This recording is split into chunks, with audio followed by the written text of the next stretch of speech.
which I don't know how they got exactly. They don't have So the final speaker today is Eduard Sonin, from here at the University of Jerusalem, and he was at the same institute with me when I was undergraduate. So thank you for coming.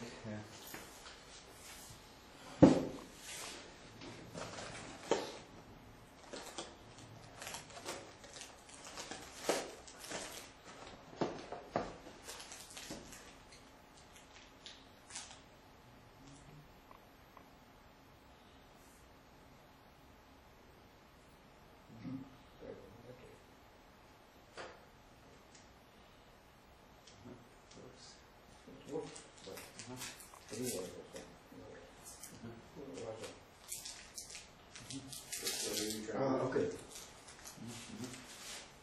So, with our last talk of this conference, I would chance to thank our organizer for this nice meeting,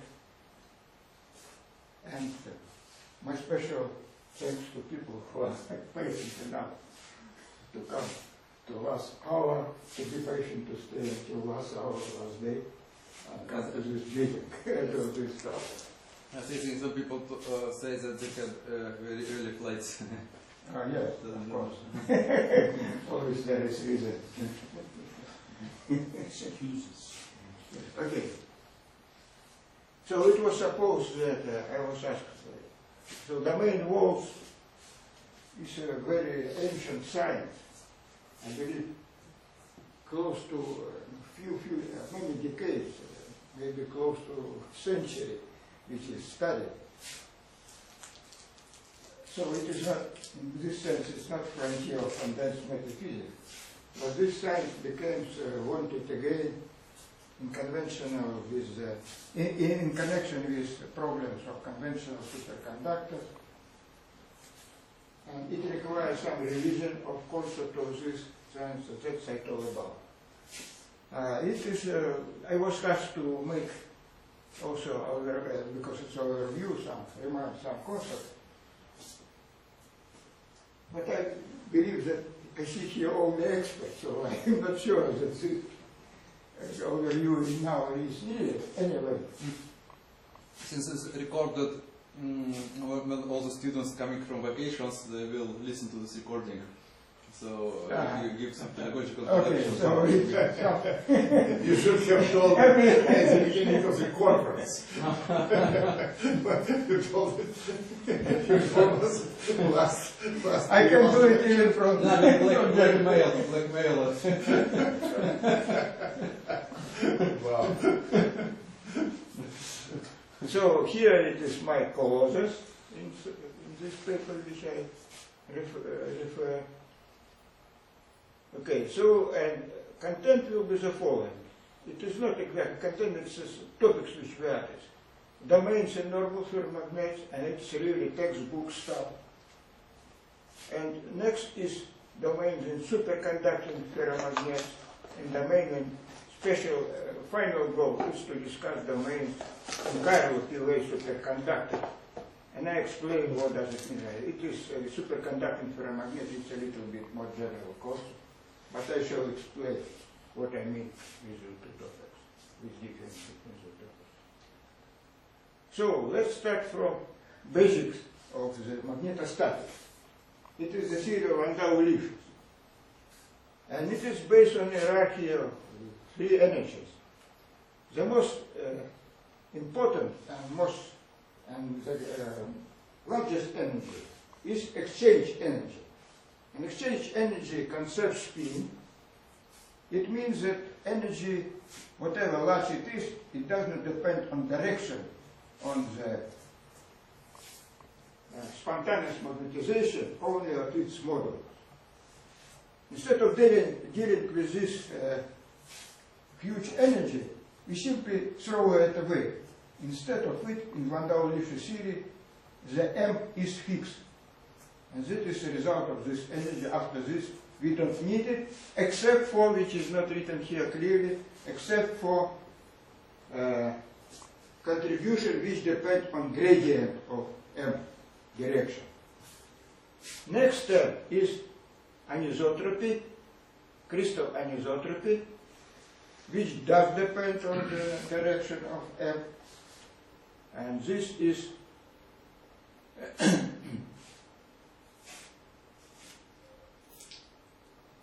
important energy here, crystal anisotropy, and such energy, it is magnetostatic energy. This inequality, so it is say, this is the largest, it is larger, it is even smaller. But in fact, one should understand that this inequality is not necessary for application of Landau-Lifshitz series. For application of Landau-Lifshitz series, you need only this inequality. But this inequality is important for domain structure. Sometimes they call ratio of anisotropy energy to magnetostatic energy. They call it quality factor because of some application of domains for memory devices. And I should remind some basics of magnetostatic in electrodynamics, that is from Reinhardt. Already have reference by Boris Landau-Lifshitz textbook. So we, as a textbook also discusses it. So you have here two fields. Magnetic induction, which is real magnetic field, despite its terminology. And H is magnetic field, but real magnetic field, average of a magnetic field, it is B, not H. And M, it is magnetic, a magnetic moment, which is supposed to be of the vector of the constant value. Everybody knows that in the nature there is no magnetic charge. At least it was not discovered yet. But still, if no magnetic charge, if you introduce M, you can introduce so-called, which is called magnetic charge. It is not real magnetic charge, but some source of the field H, as it is important. And crucial assumption for the Landau-Lifshitz theory that this moment one connect with magnetic point some magnetization current. This is crucial because in unconventional superconductor you should cancel this assumption and the situation becomes a little bit more complicated. Now, suppose you have coexistence of ferromagnetic order and superconducting order. Not only chiral superconductor has this property, how you should modify this energy. To these terms you should add also terms connected with the superconducting current, because I discussed magnetostatic. From this point of view, for me it is not important whether it's metal or insulator, because in equilibrium there is no current in the metal anyway. And this current so you have some a little bit different London equation. For real magnetic field, it means magnetic induction. And that is basic of this Landau-Lifshitz theory, both in normal ferromagnet and in superconducting ferromagnet. Now, let us discuss behavior, distribution of M. What is the difference in distribution of B and H in normal ferromagnet and superconducting ferromagnet? Suppose you have semi-space occupied by ferromagnet, and we consider that M is parallel to the body with the vacuum. In this case, domains should not appear. And that is evident in this case that distribution is following. H is 0 everywhere in vacuum and in the ferromagnet, and B have a jump equal 4 pi n. But if you have superconductor, superconducting order parameter, it's forbid existence of B inside of the bulk. What does it mean? That this is a simple solution of equation which we write down. But it means that this field will be screened, B will be screened by Meissner current. It means that H appear in the bulk. So Meissner current are able to screen not only external magnetic field, but also internal magnetic field. That is near H. So in this case, you have a current along the surface, All current are normal to the picture. but along the surface. Along the surface, yes. And field along vertical axis. Now, and then we can discuss whether we can call this ferromagnetic torque. And that is semantic problem, but sometimes it is extremely. If you have normal ferromagnet, you can prepare permanent magnet from this, when the whole bulk, from the whole bulk you have powerful magnetic flux. If you have superconducting ferromagnet, you cannot prepare a good magnet from this, because magnetic flux is exit only from the Meissner layer. And that is, okay, it's always, certainly there is important difference with ferromagnet. And in this case, you can ask whether you can call this material ferromagnet at all. That's a matter of taste, but people who don't like to call it ferromagnet, they call it material with broken time reversal series. And that's exactly this, more or less the same, because you cannot imagine broken time reversal symmetry without anything like magnetic field. Can we call a superconductor a conductor because the current flows only along the surface region? Maybe, It's yes, a similar yes, you situation. have. Shall we call it an insulator? Oh, maybe. You can so. But anyway, I know until now two names for this structure. Either they call more bravely superconducting ferromagnet, more careful people prefer more long time, long like superconductor with broken time reversal symmetry. But it's always about this. I have two questions because I'm not really familiar with this. So in this particular case, the arrows are the magnetic field, right? The B. Yeah. The I picture only B. Yeah. So and the current in this case it will be circular around the cylinder. Yes. Right? Okay. So why do you need a superconductor? Because you can remove the core and essentially have only the cylinder, and then there is no. I'm not sure that I understood correctly the question, but I try to answer it. Okay.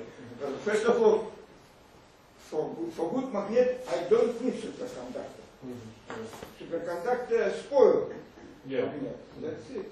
So it's a waste of material.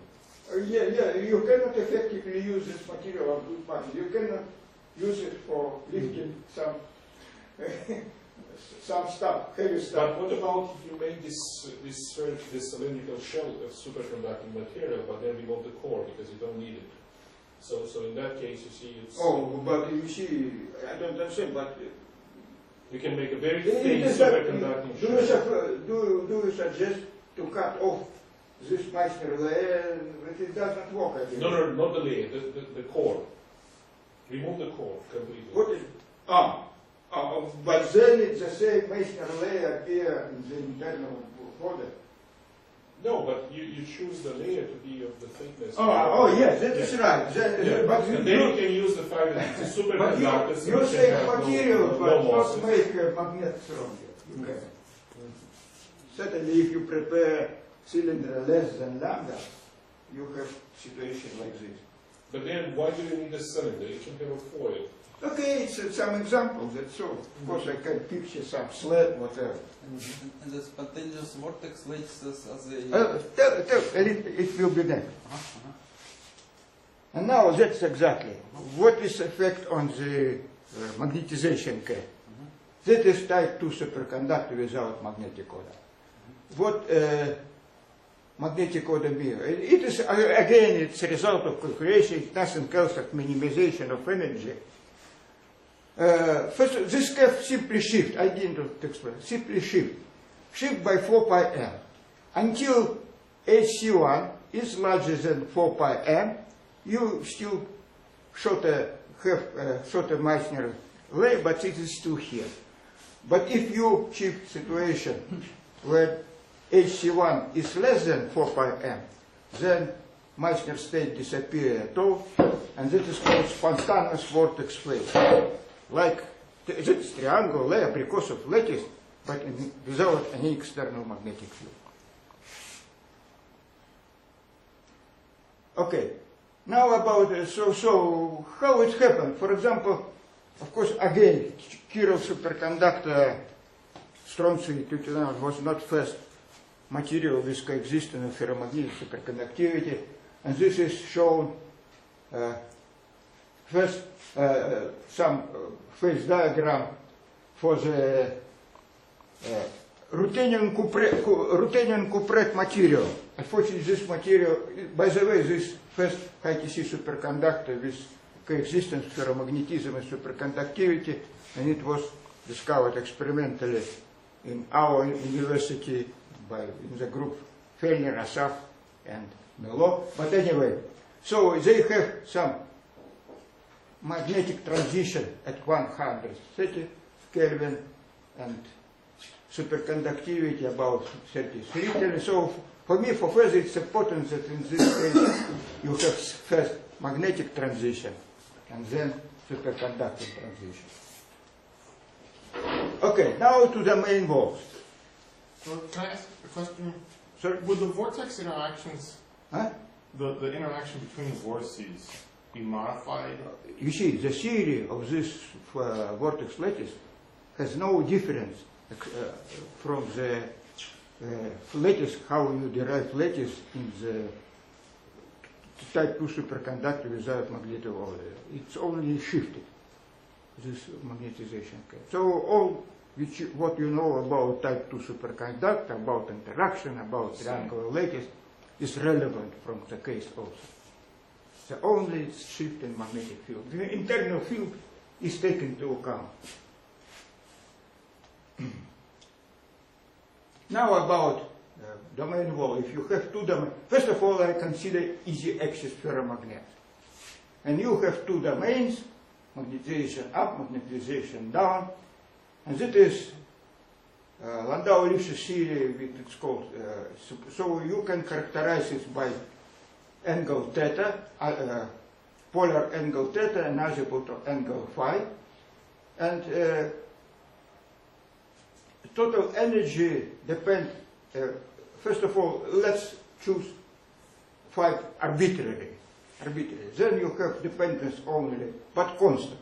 So M rotate in some plane under some angle to the axis, to the plane of the domain wall.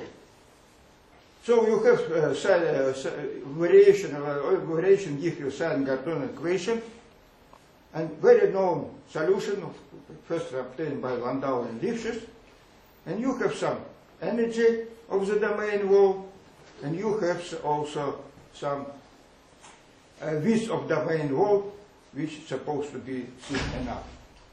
Now about this phi. If you, this energy take into account only gradient energy, which originate from exchange energy and anisotropy energy. Magnetostatic energy is neglected here. If you take into account, you can see that most profitable for, and from the point of view magnetic static energy is if phi is 0, it means it is so-called a Bloch wall when magnetization rotates in the plane of the domain wall. In this case, divergent M magnetic charge do not appear, and magnetic static energy is 0. In opposite limit, when magnetization rotates in the plane normal to the domain wall, it's called Néel wall. Magnetostatic energy, increased energy of domain wall, but in some example, I don't want to tell about the example, you can find cases when still Néel wall have some preferences in connection, in comparison with Bloch wall. But as a rule, Bloch wall is more profitable for the main wall structure. Now, the main structure in normal ferromagnet. suppose now we have slab geometry. Magnetization is normal to the interface. In this case, you should expect domain. And why? Because simple domain structure, no external magnetic field. So from the continuity of magnetic field, you should have average B is equal 0. But this means that H is large. And it means that this state has a very large magnetostatic energy, which depends on H, not on B. So it's more profitable to introduce domain. In this case, B is 4 pi m, but alternates its sign, and H is 0. But you cannot eliminate totally magnetostatic energy. Magnetostatic, you have some charges, magnetic charges, at the exit of domains, and then you have some area where magnetostatic energy is present, but it is not the bulk, it's a surface effect anymore, and then you can, so size of the domain structure is a result of competition of this magnetostatic energy and energy of domain wall, because in principle domain wall costs energy. In Landau-Lifshitz textbook, by the way, this is two-dimensional problem. The situation is three-dimensional, but nothing changed along axis normal to the plane. So you can solve this problem, two-dimensional problem, exactly in assumptions that the domain wall are very thin. In Landau-Lifshitz, it was done in the form of infinite Fourier series, but later on, much later on, I suggested also some complex variable, some exact solution. But anyway, results are totally agree with this. And what is important, that you have period domain structure, which depends, so what is here? An isotropy energy, it is magnetization, delta is the width of domain wall, and D it is the size of the slab, width. So it's macroscopic domain. It depends on the size of the system. It depends on the form. In this case, it can be called extrinsic domain.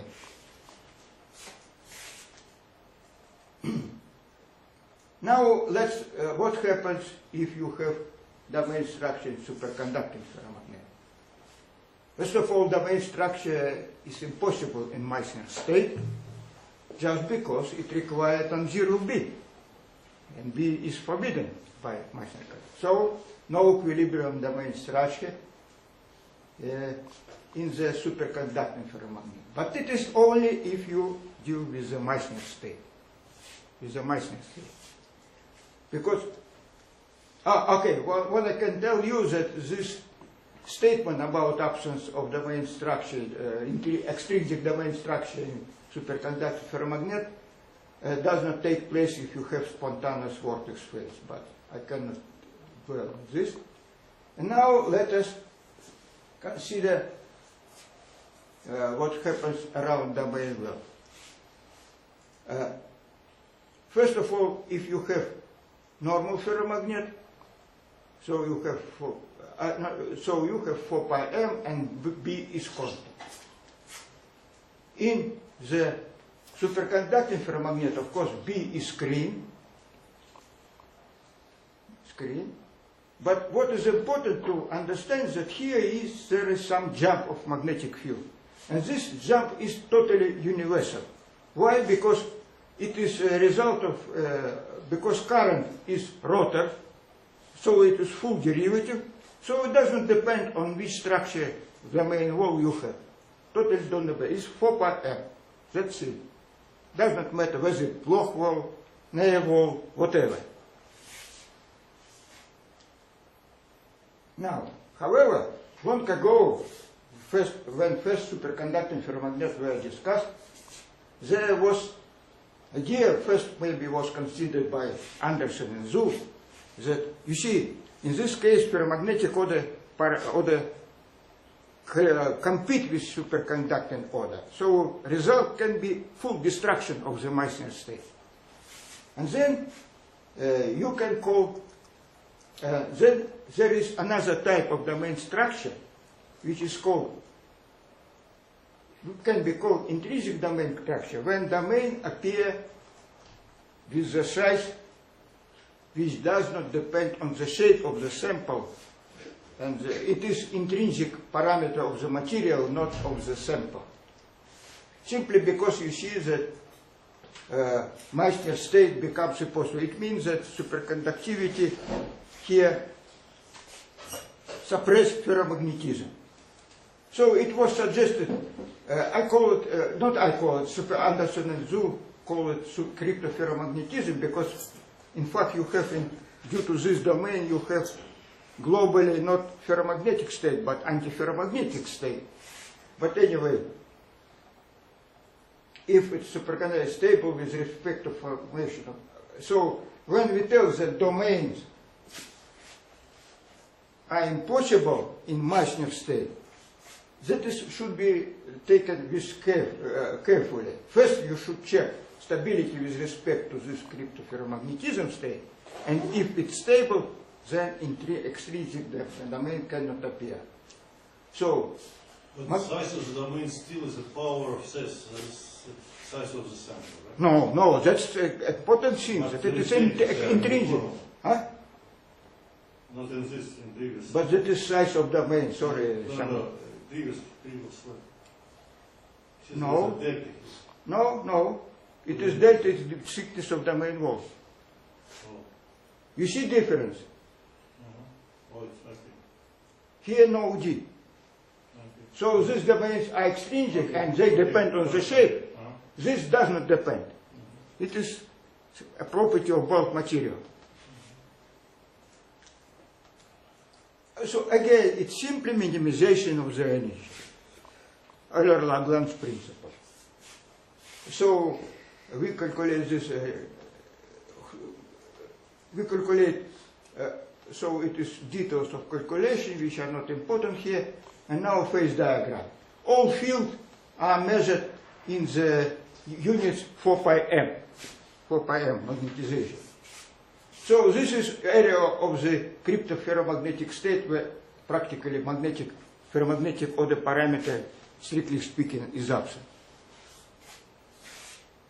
And what I tell you about is that it is superconductivity without diamagnetism. In fact, it is strongly paramagnetic state. Because one can call it there is no ideal diamagnetism even in mixed state. But in a mixed state you have diamagnetism. Simply it is not ideal. Here nothing. This is paramagnetic state. Of course, if you increase sigma or decrease lambda, this go to the Meissner state, but that is the result of, that is intrinsic domain which inevitably can appear in this material. Of course, you should consider competition with mixed state, and this is also can be considered that if you have also taken into account possibility of vortex structure, phase diagram it becomes a little bit more tricky, but that is how it looks. This blue, or not very blue, how to say, violet blue, it is mixed state, and if condition HT1 goes down, HT1, it is HT1 goes down, so area of the cryptoferromagnetic state contracts, but eventually it can disappear. So that is result. And here it is still principle of the standard Landau-Lifshitz magnetostatic we use. Okay, this is details maybe. Okay, I have no time and intention to discuss dynamics, but in principle, this, if you want to study to spin dynamics, you should consider this Landau-Lifshitz equation, which is nothing else as some distribution of tops rotating in the effective magnetic field.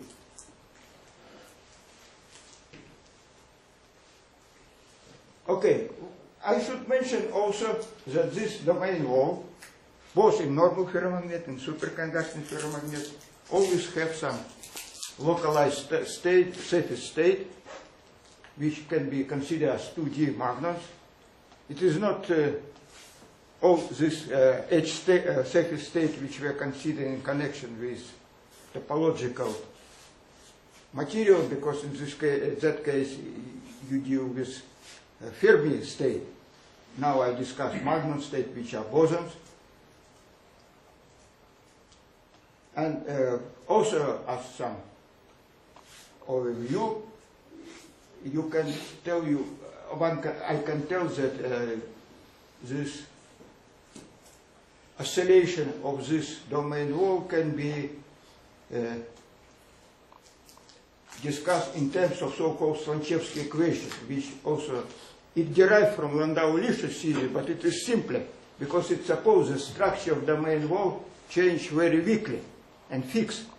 And you have Hamiltonian discretion in terms of displacement of the domain wall and the rotation of the plane of rotation of an angle which characterizes rotation plane where magnetization is rotated, which play a role of momentum. In principle, these 2D domains are nothing else as oscillation of elastic membrane, but here it is more complicated because you have long-range magnetostatic energy. It means that in normal domains, sorry, it is error, it's k go to 0. So in normal ferromagnet, when lambda is infinite, you have not an analytical spectrum due to long-range interaction. But in superconducting ferromagnet, long-range interaction is cut off by lambda, and you return back to analytical spectrum. But it's a little bit dynamic. Now, so I don't know whether the question is relevant or not. It is assumed here that magnetization comes from localized electrons, right? Whereas superconductivity from delocalized. No, absolutely unimportant. Landau-Lifshitz theory. Yeah, it is phenological theory is relevant for metals, like for Heisenberg, whatever. But can of I course, ask you a question? yes. Do you think that these waves, which you call mini or whatever, quasi-magnons, do they carry current? What, Electric current. in principle, electric current inside domain wall is always present. No, I'm saying that don't... Because rotor emits No, also no, current. Magnons have momentum. Yeah. Momentum and flux of mass in translation invariant system is the same. So if you divide momentum by mass of electron multiplied by charge of electron, you will have current. So you have to violate translation invariance to have such a system at all. Because look, in translation invariant system, magnons carry current. That's clear. What I know that magnons brings together with that magnetization. That's I'm sure. No. About current, I don't know, but we can check it. I'm not ready No, to. I'm sure. You are sure, but I'm not sure. That's I did not think about it. But So my claim is that for this picture, I mean that it's hidden somewhere. But for this maybe, but maybe. for this picture to be correct, you have to violate somewhere. First of all, in translation invariance. First of all, I don't see any problem with translation invariant. Sorry. What I'm saying is that here, if you calculate momentum associated with this magnets, you can see that there is a current associated with this. I don't understand that. First of all, translation. First of all, it is body is shown here for different reasons. Look, can I see that magnets which carry momentum also have a current in it? Not have translate. I mean that current associated with magnets is proportional to its to wave vector of the magnet. Sorry, for me it is discovery. Maybe you are right. I shall check it. So I honestly tell that I don't know. I did not expect current in this case. I believe you, okay. I would like to repeat it, then go ahead. Current and momentum is a flux of mass, and momentum is the same. It's by definition the same thing.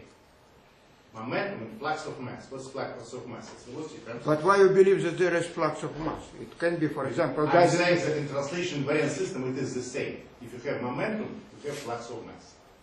Okay, but it is not momentum which is connected with mass. It's different momentum. Simply, What do you mean different? you see, look, momentum in quotation, it's simply Hamiltonian variable which is a conjugate. In translation invariant system, it is real momentum. In not translation invariant system, it is what you say. But, Boris, Okay. I'm embarrassed by your question. I honestly told you about For it. example, in So, light liquids, there are I should quietly sit. magnets in sound. Magnets also carry current. But suppose you have Geisenberg chain. Okay, we shall discuss it. Geisenberg model doesn't have translation invariance. I That's cannot all. answer your question Okay. because I didn't think about it. Since we have only one talk today, there is no... Okay, but anyway, no, let's in the end, then we return back to this problem. We can put them in a room, close the door. They don't fall asleep. Those that nobody. Okay, so, but I shall think about your questions after the talk or after the. Okay. So what is this? So we go ahead, and now I go to the central point, triplet Cooper pair. In fact, it was already presented in the lecture of Maena, so I simply, and in fact it is picture which taken from there, nice review. So there is, we consider now triplet pair. I don't discuss because Maena discusses all pro and contra, why is P wave superconductor. Now I have in mind strontium ruthenium material. So you have vector D, which is supposed, which characterize spin, and we assume that vector D, which characterize spin structure, is directed along z-axis. You have here quasi-two-dimensional system, strontium ruthenium, and there you have axis C, and people believe that vector D connected with spin is directed along the C-axis, and so it means that spin degree of freedom is not active, and we should worry only about orbital degree of freedom, and that is correspond to angular momentum L equal plus minus 1, as in a phase of helium 3. Okay. It is accepted common wisdom in this area that you can describe all the parameter in terms of only two components, x, and that means dz, what is how introduced theta. Theta is introduced like this. Okay? And you have to state equilibrium state that corresponds to domains with L up and L down. Comparing to the A phase of helium-3, what is the difference? You see that in A phase of helium-3, you have wrapper of three vectors, delta 1 and delta 2, perpendicular to each other, and vector L perpendicular to the both. And in A phase, it is liquid, L is not fixed strongly, and L can rotate in the space. In this case, L is fixed by crystal anisotropy along z-axis. That is the difference between A phase, at least one of the difference. I tell you, mention on the way, because dynamics is not my topics, but still spin modes are impossible without some variation Lx, Ly, but it's a different question which I am not discussing here. So let's go ahead. And now we try to revise. Why it's necessary to revise, you shall see right now. What problem is with Landau-Lifshitz theory in this case? First of all, I repeat here my statement that about basis of Landau-Liffe theory. Basis Landau theory is the risk that any current can be presented like some transfer current and magnetization current, and magnetization current is a rotor M, and M is well defined. First of all, I should say you that we tell you about different magnetism of different origin. Traditional magnetism deal first of all with spin or maybe with angular moment of orbitals. Here we have magnetism in Strauss and Tituna, orbital, purely orbital ferromagnetism. Magnetic moment originates not from spin, but from rotation of super pair. And that is very important. And for example, how they derive Zeeman energy. Maxwell electrodynamic does not know magnetic moment. It does not appear in fundamental equation. How you obtain from some Zeeman energy? You start from this term, interaction of current and electromagnetic vector, and take into account that it is rotor M, you can derive by integration by part, you have derived Zeeman energy. This concept do not work in orbital magnetodynamics, no well-defined local magnetization. Why? It is a problem which was discovered in helium-3. In A phase, except for standard term which is rotor, for simplicity, C of course depends on density, etc. For simplicity, I assume that it is constant. But because in the currents in helium-3, there is so-called anomalous non-local term, which does not allow to introduce current as rotor of something, of some vector. I stress that it is not a problem for anisotropy. You cannot introduce even this, something like this, where M is stanza. Why?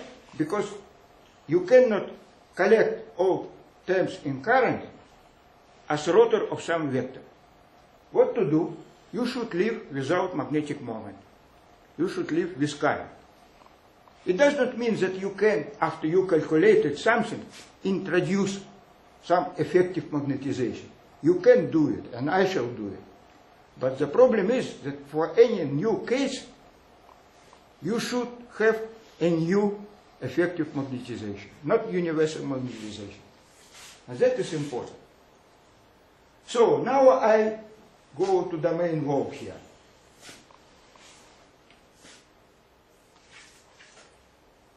Okay, so maybe I go to the...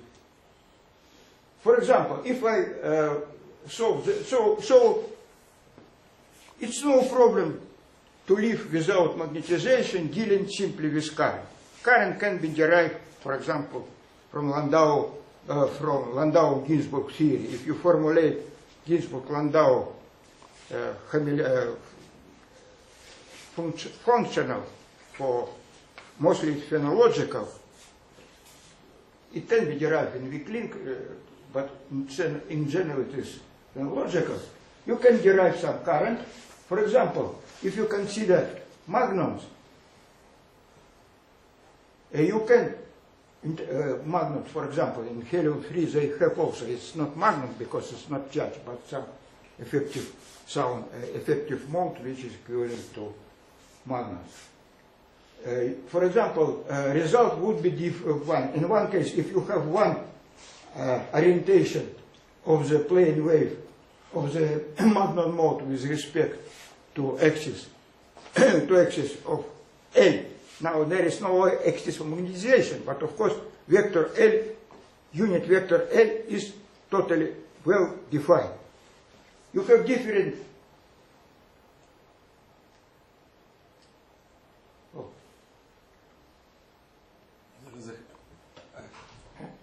just this one from the cover. Huh?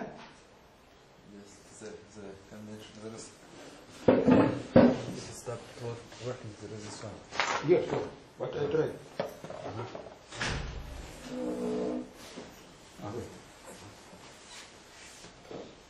Okay, so in the case of magnons, you should, for any direction of the magnon, magnon wave vector to define different magnetization.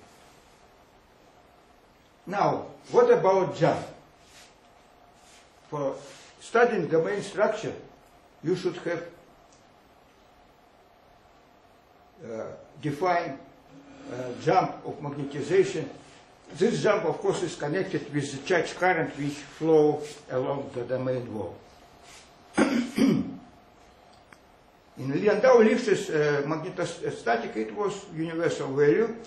Here, for example, if you consider nail wall and block wall, you have different jump, different magnetization. Now back again, Carl superconductor, because domain wall are different in Strontium Rutenat in comparison with helium-3A because of strong crystal anisotropy, and so it can be studied using Ginzburg-Landau expansion, that is gradient energy, and of course you can have also in-plane anisotropy in contrast to helium-3. So it's a little bit boring procedure to minimize this energy, but still straightforward. So I shall discuss only consequences of this. First of all, the general definition of the other parameter can be presented like this. It is modulus, some angle theta, some global phase, and some relative phase of two components. In domains, theta is p over 4, and this relative phase is p over 2, and then you have this relation. Now, in general case, you cannot solve this analytically solution, but you can have assumptions. For example, what is going on in the domain wall? Volovik and Garkov suggested that transition from one domain to another occur via the phase, relative phase zeta. It means that even in the center of domain wall, two components are of the same modulus, but shift between them goes through zero. Of course, it's not a phase anymore, but it does not matter. Later on, Zikris, Rice, and Yeda consider different option, which also some domain wall. They suggested that this phase does not change, it is pi over 2, but theta changes. It means that in the center of domain wall, one of component disappears. What walls is realized, it depends on the energy.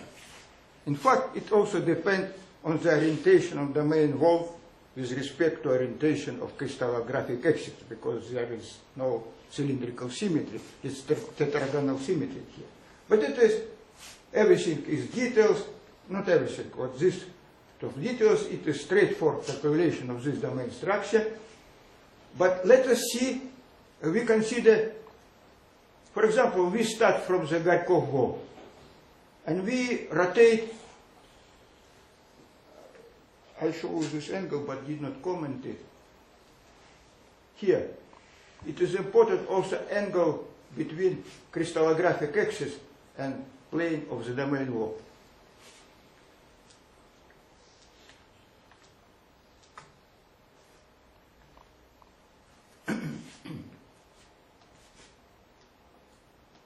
So we study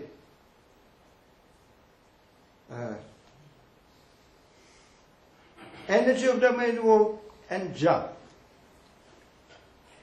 They depend on the angle psi. By the way, if you change angle psi, Garkov wall and Volovik-Garkov wall and other wall, theta wall, which can be called, they change their role. You can transform by rotation one wall to another.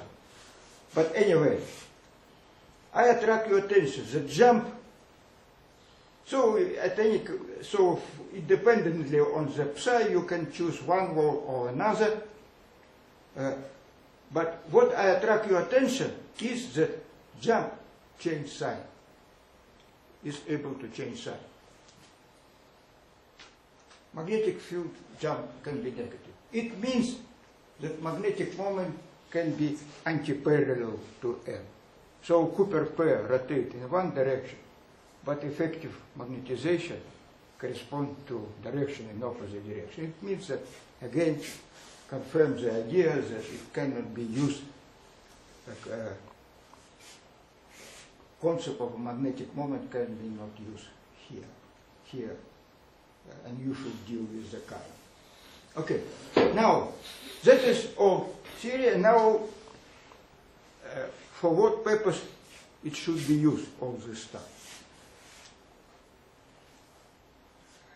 You know, at least you heard from Mayana already that P-wave pairing was confirmed by different methods: muon speed relaxation, Kerr effect, and night shift, and all of them gives evidences that some internal field appear in the sample.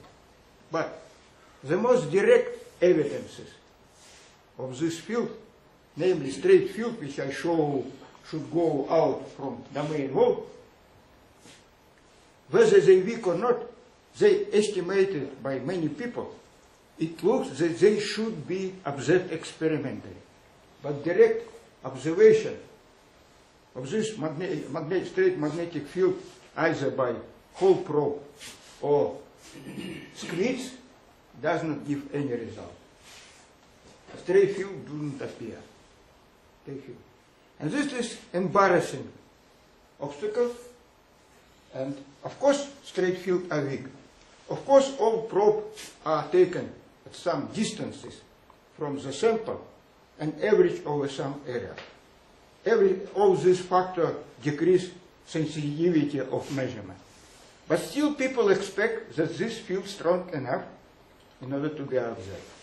One of possible reasons that they are not observed, it is domain structure with small period. Then of course this field decrease even stronger. Oh, okay, so this is May I ask you, just, so in this paper by Higgs, they also, I think they, I just vaguely remember they mentioned some seeing magnetic dipoles. What was but it is exactly magnetic dipoles. I don't remember, I have paper at home, but I don't want to go ahead with the, I simply show you the picture. Domain wall, magnetic flux. Maybe they have dipoles like this. Yeah. Yes, this is chain of dipoles. It is not monopole, like, because total magnetic, that's the problem, why straight field are weak. For example, if you have vortex, you have magnetic flux which exit from the sample. Here, total magnetic flux is 0. You have only dipole. Here it is one magnetic charge, here it is opposite magnetic charge. That's why they are weak. But still people expected that they are within limits of the measurement. That is dipole field, if you wish. They have like point. No, that is width of length.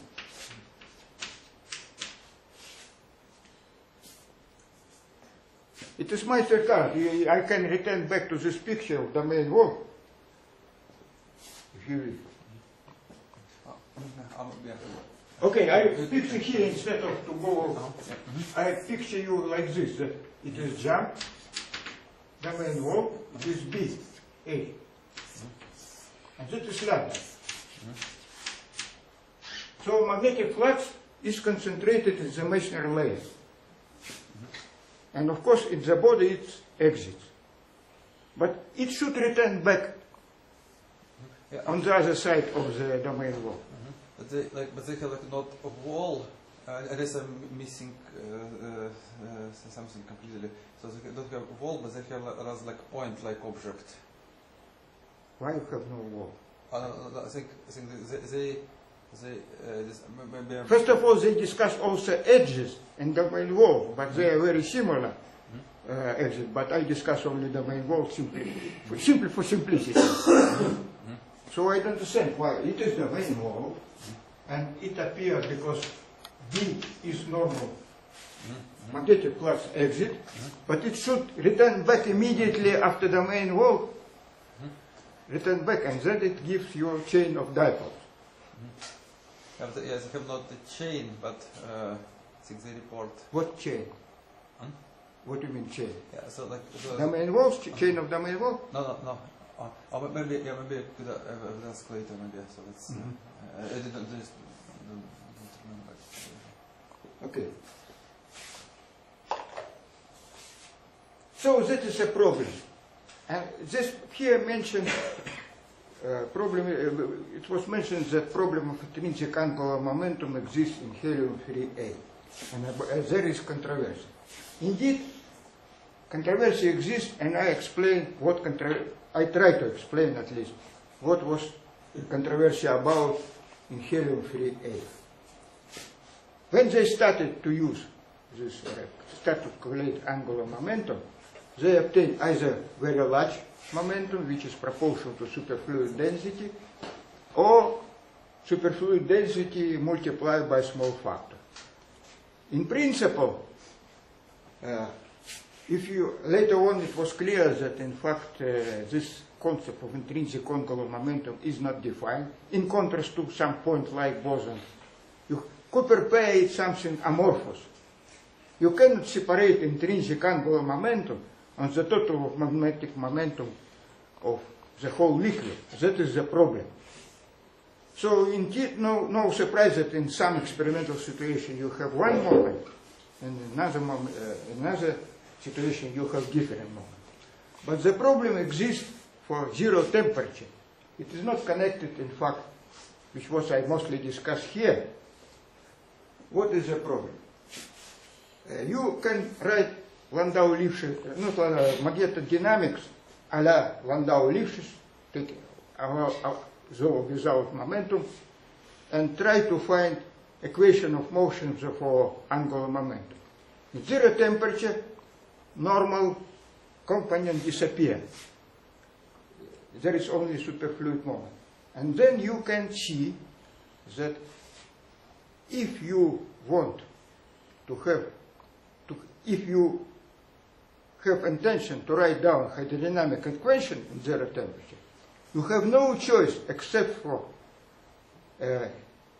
assuming that magnetic moment is angular, intrinsic angular momentum is large.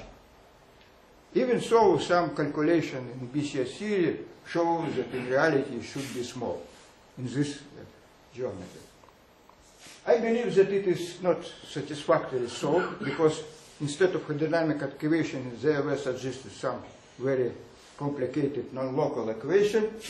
But in this case, this problem, in fact, is not actual because we're close to critical temperature where you have normal component, and in fact, the moment which I discussed, it's in fact large moment of the order of superfluid density. Now, what to do with this? Can we resolve this controversy? Honestly, no. Why? Because, okay, this I skip maybe. It is not important. You see, by the way, the question mark. So this is serious problem. Why they don't see it, and this is even the very concept of POA under the question mark.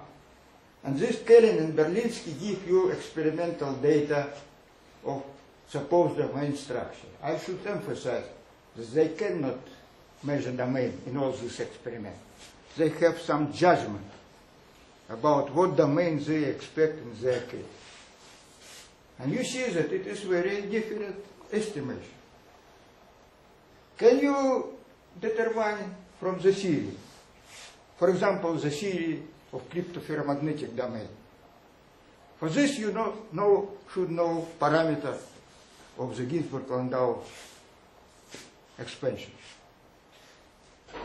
And they are not well known. For example, what is anisotropy? So it requires some complex of experiment in order to answer this question.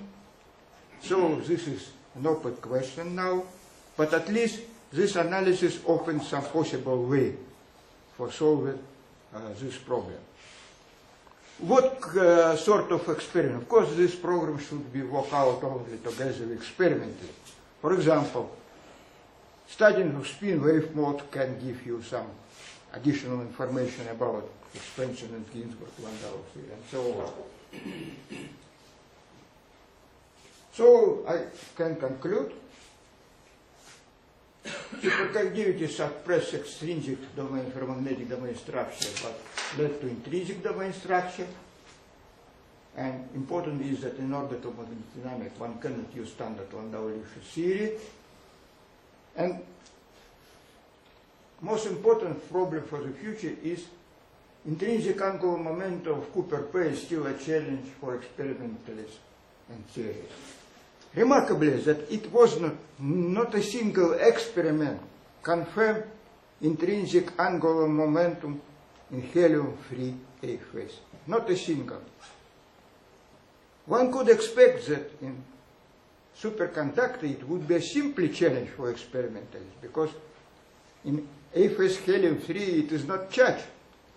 Here it is charged. You have electromagnetic method of measurement.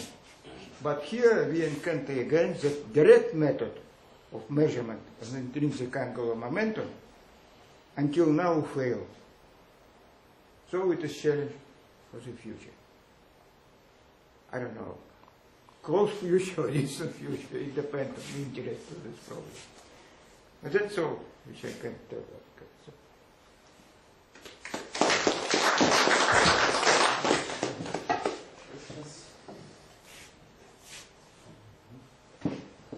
Thank speaker again. That's concludes our conference. So essentially today all the restaurants are closed for lunch, but the Greek place allowed us to come. They will open only for us, but at 1 o'clock. So we have they refused to open before 1 o'clock. So 1 o'clock. 1 o'clock. Yeah.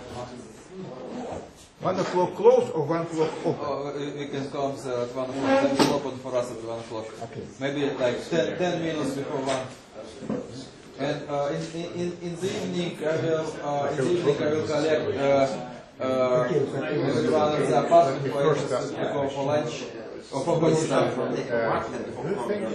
The sound. I think it's more useful from apartment. How do you know this? So some Sound people are has a giving momentum. earlier. Momentum and flux of mass is the same. That is enough. Right? So I don't have to go 6, 7.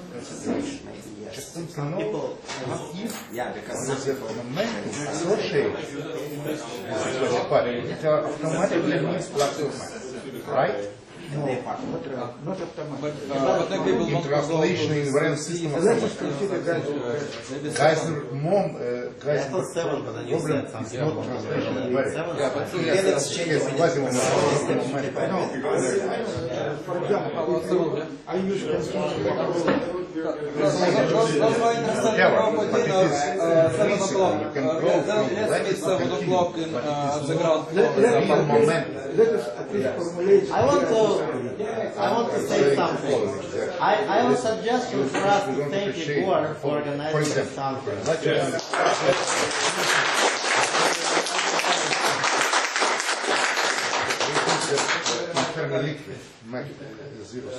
Zero sum here. I believe that they, yes, there is. What I tell you, for me, it is not automatic. I cannot tell you that in many cases. Translation, no, translation, it is automatic. I promise to check. Because I don't believe. in helium theory there is no other definition of momentum. There is only one definition of momentum. Definition of momentum. Are you saying that in helium theory? But here, phase is not phase connected with Are you saying that in helium theory, your momentum and real momentum are different? if I consider magnetic system, I didn't. Look, there is two phases. One phase is global phase. Look at two phases. Global phase and regional phase. Global phase connected with multi-grid I disagree. Let me make a statement. It's actually draft papers. What paper? I cannot study it. So I don't believe that this is universal problem. Yes, it's a universal. It's a paper and we should hear it. But let me just I will give you. One of them is Brasovsky and Nazir. Very respected person. So, similarities, yes. Yes, there is a difference. If you replace lattice by continuum approach, is it important for you that it is right? Yes, of course. That's the whole point. The whole point is the focus. So then I tell you that this for you for me what Then let me just check. You derive some, if you have dynamic station branches.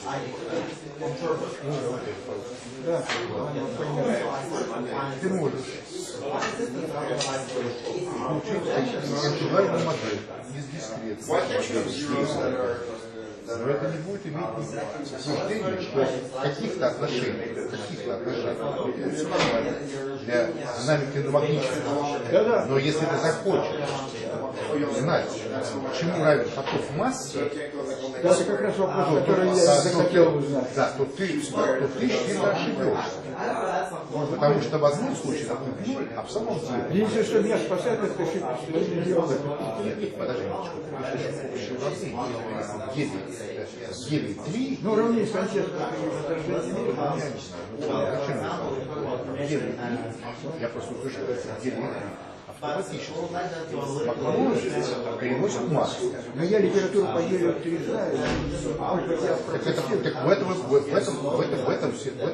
этом минус это не все расставлено. Это и плюс. Хорошо, я обратил внимание, я посмотрел, только Бразовский и Назир, какая ссылка? Их одна концепция. Ну, каком журнале? Ну, если помнишь, скажи, в этот самый, ну да, вместе они очень... Ну хорошо, это я поищу. Просто я к тому, что... Это мне интересно. Вот, я просто к тому, что... Искренне интересно, я честно говорю, что я об этом не думал, вот, и поэтому эти уравнения дефектны. Вот, полная система уравнений, понимаете? То есть ты, например, можешь увидеть, чему равен поток массы, связанный со звуком. Вот. Просто обратившись к динамическому уравнению. Ну хорошо, вот я утверждение следующее. Вот если я... Собственно, вы возражаете, по-видимому, только уравнение. Я возражаю против того факта, что я не могу вычислить поток массы из своих уравнений. Не вижу. Не могу, потому что... А он существует. Существует, правильно. Вот. Можно сказать, я не знаю. А где же это уравнение? И почему же ты... Оно не нужно, все верят, что оно не нужно. А как ты это знаешь? Ну как? Так? Нет, ну хорошо. А если я хочу узнать поток тока? Это же ток. Ток создает магнитное поле. То есть ты записал магнитное поле, ты написал дивергенцию H равно 4πg. Это ток такой циркуляционный, скажем, Не надо. Я хочу... Это вообще не имеет отношения к это общая проблема. Это общая проблема. И в частности, но она общая, но дело в том, что она наиболее ярко проявляется. Интеграционная инвариантных системах, которыми являются гелий 3 и бипластайфи суперпроводник. Ну давай начнем с гелия 3, как говорят. Ну, гелий 3 тоже самая проблема. Там тоже не замкнуто это уравнение. То есть ты не можешь вычислить поток массы, связанный с... Это можешь сказать, что она не все учитывает. Ну хорошо, ну не знаю, вот у тебя есть магнит. Скажи мне, чему равен поток массы. Не знаю. А как же... Скорее всего, Скажи. Нет, скорее всего, не нуль. Вот. А скажи мне, из какого уравнения это могут быть? Я из Ландау-Липшиц получаю. Нет, так вот оно и неправильно. Ландау-Липшиц? Нет, Ландау-Липшиц правильно. Но в нем нет потока массы вообще такого. Ну, так правильно. Нет, ну хорошо, если я хочу узнать... А уравнение это просто сокращенно... Я хочу узнать поток массы. Уравнение нет. Надо думать. Хорошо, ладно. Короче, я просто хотел... Не, ну ты обрати внимание, это правильно, все нормально. Это не замкнутое уравнение вообще. Вот. Я так В считаю. математическом смысле они замкнуты. Нет. Если ты говоришь, что физически Нет, теряет какой-то для них информацию, нет уравнения потока. вот ты мне понял. Ну, можно,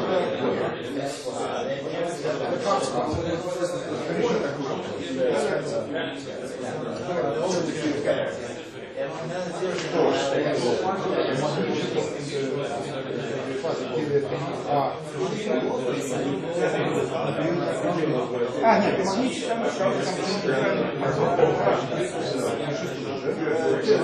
ты говоришь, обнулой момент, а нет магнитного момента. Да, ну, L существует, а интринзикального момента такого зверя нет.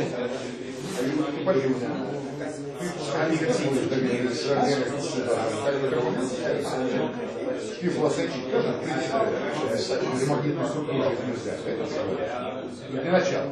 Но в ферромагнетике без магнитной структуры нельзя. Нет, здесь можно. Ну, потому что здесь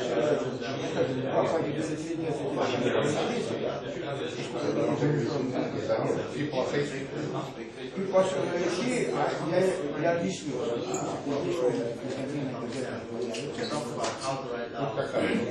Благодаря внутренней устойчивости, если они не появились, то как можно жить с магничностью без магнитных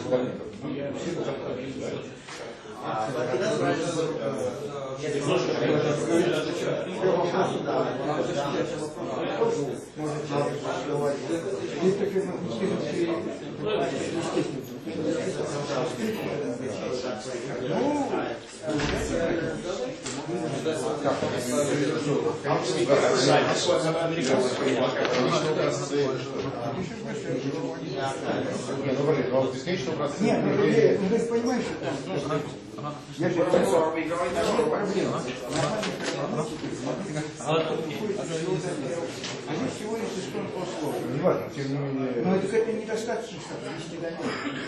Там магнитный поток гораздо. Ну тогда нужно структурировать как-то. Не обязательно, иногда нужно, иногда нет. Тогда, Поэтому для ответа. если все однородно, правда? Если все однородно. Это же проблемная Подожди, работа. ты не ответь просто на мой вопрос. Да. Если все однородно. Ничего однородного, не может быть еще Вот однородного. я говорю, то есть получается, да, не обязательно, да? Нет. А что? Вот как я не понимаю, с русских слов. Все Я однородно. тебе скажу и- разницу. Если у тебя есть нормальный ферромагнит, то, что... Да не черт с ним с ферромагнетикой. Нет, ну подожди. Для сравнения, чтобы ты понял. Там выходит магнитный момент, и с ним надо бороться, потому что это огромная энергия. Да. Здесь